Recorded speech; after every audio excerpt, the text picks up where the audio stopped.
Sills. Before I bring this gargantuan of a man in here, who, by the way, my wife loves, my aunt wants to meet desperately. Okay, she's like, I want to meet Barrett Brooks, man. I want to meet this man. This guy's like your brother from another mother, and I'm like, I get it. Before I bring him on, though, if Barrett saw this number that the Jets have, 146.2, I guarantee you he wouldn't have a lot of sleep because he couldn't wait to get some of that ass. If you're giving that kind of yards up, hey, man, you got Quentin Williams? I could just hear Barrett going, want some of that money? I want some of that money. Let's bring my friend on from NBC Philadelphia. Boy, man, you would be chomping at the bit here, man. By the way, you look great, Barrett. Appreciate it, man. Appreciate it. Chomping at the bit wouldn't even be the word, man. Quentin Williams and Quincy Williams, whatever that. I would love to be playing against those Q Williams brothers because we run the ball all day, man. All day on them, bro. All day. Absolutely. Hey, the injuries now to Slay and Carter, does it give you concern? Look, they're better. And the Eagles do such a great job of not acting like Dallas, Barrett, where they never overlook an opponent. But those injuries, do they give you pause a little bit? Because the one thing that you've always said, the Eagles had an issue on first down and surrendering first down. And the only thing that's different has been Carter in the run game. He's not in there now. Does that concern you a little bit? Because they can run the ball a little bit, the Jets. A little bit it does, but you still have Davis there. You have Williams there. Fletcher Cox will be there. So they have adequate guys that can come in and be very serviceable in stopping the run. But I tell you what, Carter just gives you another level of security when you're talking about a defensive player that you can play on first through fourth down. I mean, this kid can play anything on that defensive line. So I would have a little bit of concern, but not enough concern that I would lose any sleep, not enough concern that I would worry about them not being able to stop the run. They'll be just fine against this thing because we're talking about an offensive line is a patchwork offensive line. In fact, they're on their third left tackle right now. So with Brown being out and the other guy that just got put on IR, they'll be just fine against that offensive line. I'm not worried about that. With Slay being out, that gives me more concern than Carter being out. Why? Because now you have to put in younger guys to go in there and play. And like they are 25th. They are 25th, Barrett, back there in pass defense. Exactly. We have Edmonds going to have to start at the other safety position. I like Blankenship. I don't at this point. Slay's the only guy that hasn't missed a start. He's the only guy that hasn't missed a game. And with him not being in there, him being a captain there, secondary, him, being able to go out and being able to play and shut down a guy like Wilson, that would be my concern. Who do you put on Wilson now? Wilson is a big-time player, man, and you have to be aware of where he is at all times. With him, with Slay, you can just line Slay up on him. But at this point, I don't know necessarily if I can be confident that Bradbury could be a guy that will follow him around. Barrett, I tell people the business of the NFL all the time, and I think we're seeing a little bit of it here now. How would you handle this Nakobe Dean thing, man? It looks like they may even start the kid on Sunday. And these two dudes, man, have played themselves into a position where it's not that I think those guys are better than him, but until those guys show me they're not getting it done, I'm not saying Dean won't get his job back, but do you go with the hotter hand, or are you old school thinking this, you don't lose your job to an injury? That's back when we played, bro. You lose your job when we played to an injury. When we played, that was like an unwritten rule. Nowadays, you got to go with the production. I mean, how do you take out Morrow when Morrow has 17, 18 solo tackles? He has 3 sacks. He's had a safety. I mean, how do you take those numbers out of the equation? He understands how to blitz and decides defense. To me, you just don't do it. Yes, I understand he's not the future and Dean is the future, but we're talking about the right now. We're playing for the right now. And until, I could see that Dean is ready to play, I would just ease him in there. You can't take Morrow and Cunningham and think that you're going to get the same results. Morrow is a middle linebacker. Dean is a middle linebacker. So I understand One of those two had to play, but you leave Cunningham alone. But I think that, Dean really has be kind of eased into the position as opposed to just throwing him in there right now. Barrett, give me some insight on why you think. I mean, look at the offense here. 240 yards of passing, they're 10th. Rushing, they're second, 164. And in points, they're 6th, and they're throwing up 282. You're like this. That's pretty balanced. Why are they 27th in the red zone? No. What's the issue there? Does it just come down to the simple fact they really don't have a red zone back outside of Jalen? He's got the most rushing touchdowns of any back in the backfield. I mean, is it that simple? They just don't have really a red zone guy down there like a LeGarrette Blount? Don't have that thick guy back there, man. I mean, they actually do have a thick guy back that they could put in, and that's Rashad Penny. But he hasn't even made the 46-man roster that they have on game day. So, I mean, I would, if it was just me, I would just be thinking that they're kind of waiting until later on in the season. They don't want to use up their backs like they used up, last year. Sanders towards the end of the year, you could tell he was beat up. They used him too much. And I don't think they want to do it this year. So I'll say this. I think Swift starts getting a little less reps, and they start going with Kenneth Gainwell a little more just to get those reps evened out. But we just don't have that pounding back that you can put back there like LeGarrette Blount, like you said, a pounding back that can go in there and really impose their will, in the red zone. Right now, Jalen Hurts is that guy. So you've seen his run reps start coming up. Do I think that, 16, 17 reps is too many for our quarterback? Yes, I do. But in the red zone, let's just wait till the red zone until we can do it. This defense, when you go against an offense and you're looking at it from a defensive standpoint, I don't fear necessarily the run game as I do the passing game. And I think that's the biggest reason. They want to throw the ball instead of run the ball. I say we just pound it and make us. That's what I say. Barrett, I mean, this. I don't fear 400 yards passing. I fear 200 yards rushing. Exactly. Because that means this. You're whooping me and you're being physical with me here. So do you think maybe I'm getting a sense already that you think maybe that they're overusing Swift a little bit here because it's doubled his output when it comes to carries since he's been an Eagle now. I mean, usually he hung around 8 carries a game when he was in Detroit. Now he's up to 15 carries a game here in Philly, and he didn't even touch the ball in the opening game. Do you think they're using him too much? It's a marathon, man. It's a marathon. It's a long season, and you really don't start really running the ball until like November when it starts getting cold, and then you start jockeying position to get into the playoffs. That's when you really start running the ball consistently. We've been running it consistently the entire year. So do I think we're giving him a little too many reps? Yes, we do, because he's shown a capacity to kind of wear down also. So yes, I do think we're running him a little too much, especially when you have a back like Gainwell that could take some of them reps also. Give Gainwell a couple more reps, implement him in the offense, start implementing a little bit of Rashad Perry or even Boston Scott. But at this point, we don't want to wear, Swift down as much as we're wearing him down. It's a marathon. It's not a sprint. It's a long season, and we're going to need him in those playoffs. How about this, man? I couldn't wait to talk to you about this guy. Here's my new favorite Eagle, Suopeta. Let me say this to you, man. If I had a if I had my old VCR or my old clip, I'm gonna hook that up, put it in my pocket, and I'm gonna go like this. Hey, you want to see me kicking the shit out of Aaron Donald? Take a look at this here, man. Look at this here. He's in a contract year too, and I went like this. Holy cow!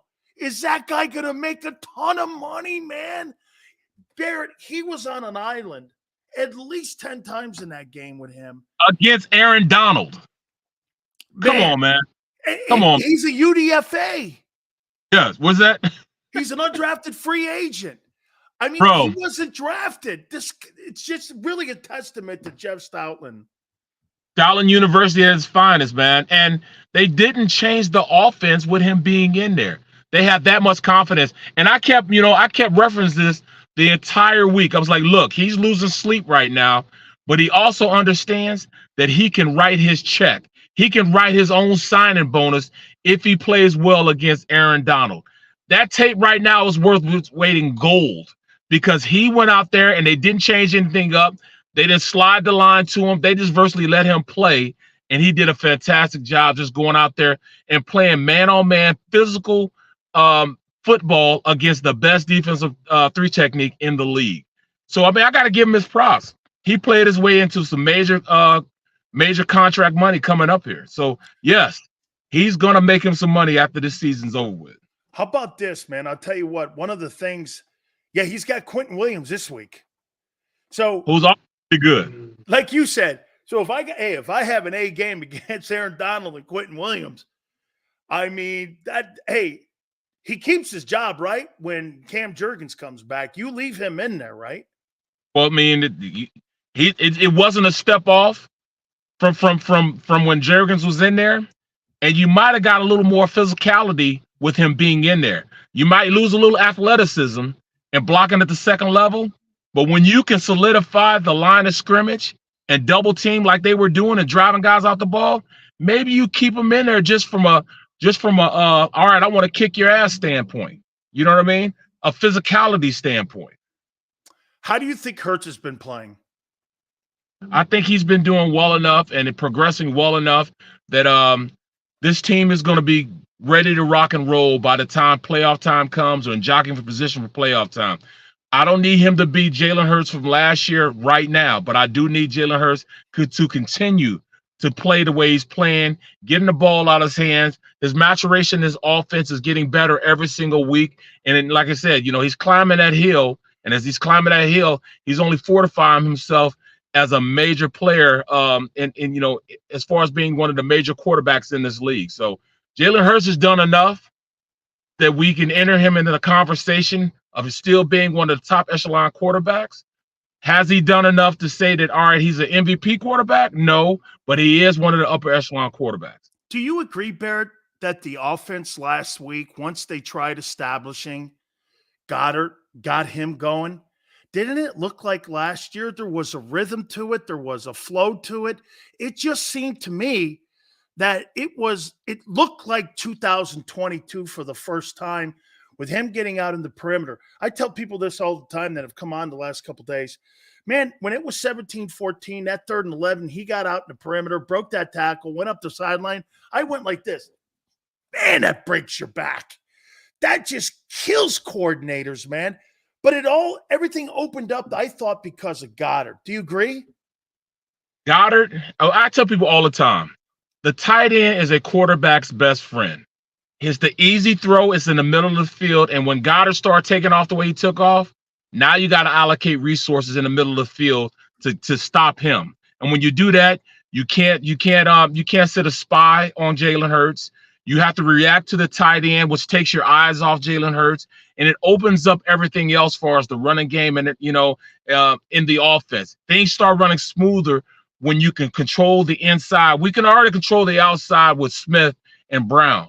But when you control the outsides and the interior, now you got something going on, because now you got to pick your poison. All right, you want to stop those guys on the outside from the big plays. It's going to open up for Goddard on the inside. When you start trying to stop Goddard on the inside, now you got to allocate resources. Now a safety has a look and peek at him. Now a linebacker has a look and peek at him. Now you can't send those resources out on the edge. So it just opens up the offense when you have a tight end as good as him and have a skill set that he has. So he's one of those players that he can be an impact player whenever they call on his name. They just have to call his name. Couple last questions here for you. Barrett, who's better, Niners or the Eagles right now? I mean, of course, I got to say the Niners right now. I mean, I wouldn't be an accurate analyst if I didn't. You may score more points. Their defense is probably the most physical defense I've seen this year, especially with the linebacker position. And I think that's what sets the tone. Those linebackers set the tone. So now when you see the way those guys run around, you don't have to keep a safety in the box. Those two can play the position, so they don't have to worry about the interior of the field. Now you have to say, all right, you're going to slide the line to Bosa, but you still got to watch those guys in the inside. And, that's the biggest force that they have. I mean, at this point, when you look at those linebackers, they can stop offenses from running the ball just by their presence in the inside. You don't even have to bring down a safety. Warner's spectacular. Fred Warner's spectacular. Unbelievable. So yeah, I love their interior linebackers, but at the end of the day, you have to account for them.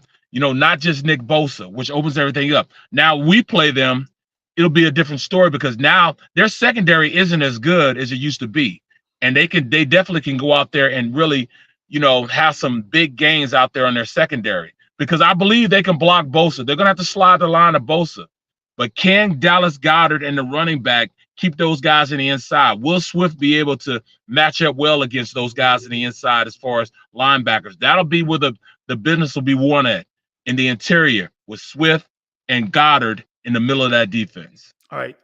I'm going to do something here that you've been trying to hammer on me for the last 3 years, and I'm buying it now with Dallas.